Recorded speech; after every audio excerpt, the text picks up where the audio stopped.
be single, and just like sometimes I will literally like cross the street when I see a couple coming towards me because I don't want that in my face. So it's like this, just the pain of being alone. And then the other piece that I know is totally for that kind of... Can we stay with that pain of being alone part for a minute? Yeah. Can you describe it for us so we get a feel for what is it like? Because you guys do that well, the pain of being alone. So what is it like? I come from a low connection family experience. And it's so funny because I have like tons of friends and tons of emotional intimacy, and I adore that. But just this one piece of life that hasn't clicked in. There's just a lot of pain about that right now. Got it. So it's kind of up for you. Yeah. I'm by myself. Yeah, and then what I'll also do, kind of the fantasizing piece, is like I had a second date with someone 2 months ago, and they weren't ready to be in relationship, and it had just ended, had a terrible breakup, and whatever, the fiance like did awful things at the end, and they're moving slow, and they're just in a different place, and we're the same age, but he might want to have kids, and like the fiance was 15 years younger, and so like it's so funny because like it's been about 2 months since that last date, and I've been in this huge with a huge deadline for completing and sending to my agent a middle grade fantasy thriller. So it's funny, fantasy novel for kids, but it's almost like I've made this person over the last 2 months like a ghost partner. Like they just stay with me, even though they're not available. But it's almost like I keep focusing on this person who's not available, but it's almost like I've made them into a companion. But it's partly because I just don't have time until next Wednesday when I hit send and send it to my agent, to allow. How do you make them a companion? What is that like? Just, it's like they're living in, it's almost like I'm waiting for this person to come back around and to see me. And I've made him special too. How's he special? What is the...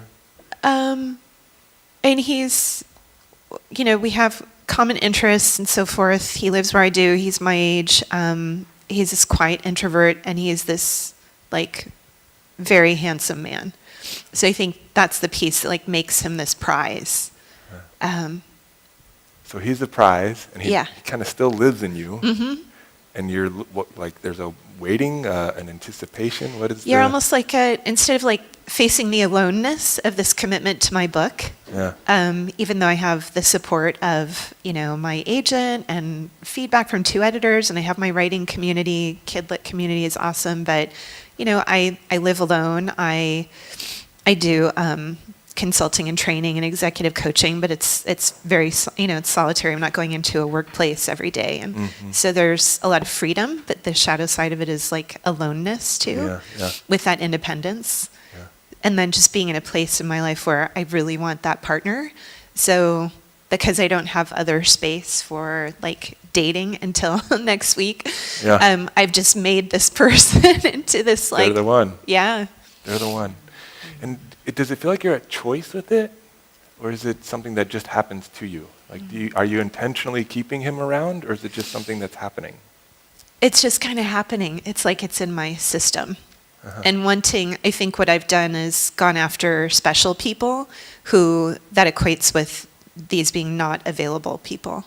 But somehow they're like a prize or something special that I want. Like that, the prize. Yeah. Like you can get them. Yeah.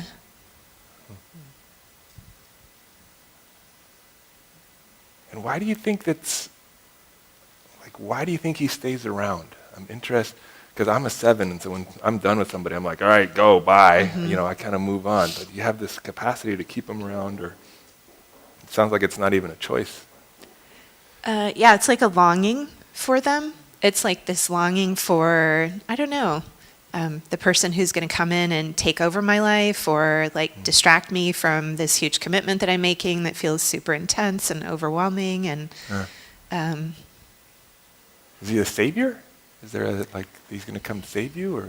I think in a way, I think there's this fear of just standing on my own too, and the power of this like gorgeous novel that I'm completing that has like stars aligned with whatever superstar agent that's seeing a bidding war, anticipating that, and like, I don't know, maybe that freaks me out.